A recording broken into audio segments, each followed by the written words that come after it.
Panibagong araw, panibagong vlog mga master, no? So mga master, itong vlog natin ngayon master is nagluluto tayo ngayon ng tanghalian master. Bali ang niluto ko dyan master is adobong sitaw. So ang ginawa ko dyan master is inuna ko muna yung mga kasangkapan like yung baboy na hiniwa ko ng maliit, at the same time nilagyan ko ng bawang at saka sibuyas. Niluto ko dyan master. So yun master, pinapakulo ko dyan at pinapaprito ko muna yung kasangkapan dyan sa sitaw master, okay? So dyan master, hinahalo-halo ko yan ng maigi para talagang masarap talaga kainin master kasi sa tanghalian. Kasi po master, na-miss ko na kasing kumain pag magluluto kaysa bibili, di ba master? So ayan master, nilagay ko na po yung sitaw dyan. Hinahalo-halo ko rin master yung sitaw para talagang ma-mix talaga ng maayos itong master.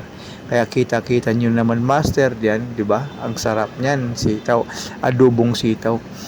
Kaya mga master, sa mga mahilig sa gulay diyan, mas maganda talaga master na magluto sa bahay kasi kahit papaano master, nakakatipid pag sa bahay ka magluluto, 'di ba master?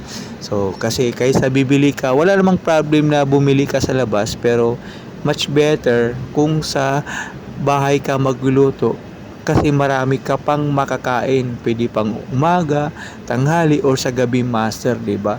So yan master, oh, ang pakasarap na, nilagyan ko ng toyo, konting suka at saka yung mga paminta konti at saka asin konti.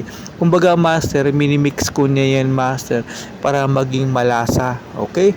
So una-una sa lahat mga master, no, huwag kalimutan i-follow at i-subscribe yung channel. So ayan master, oh, kung nakita nyo naman master, di ba, nakakulay pula na yan master, at the same time hinahalo-halo ko ng maayos yan para talagang maging masarap master yung niluto nating adobong sitaw mga master, okay?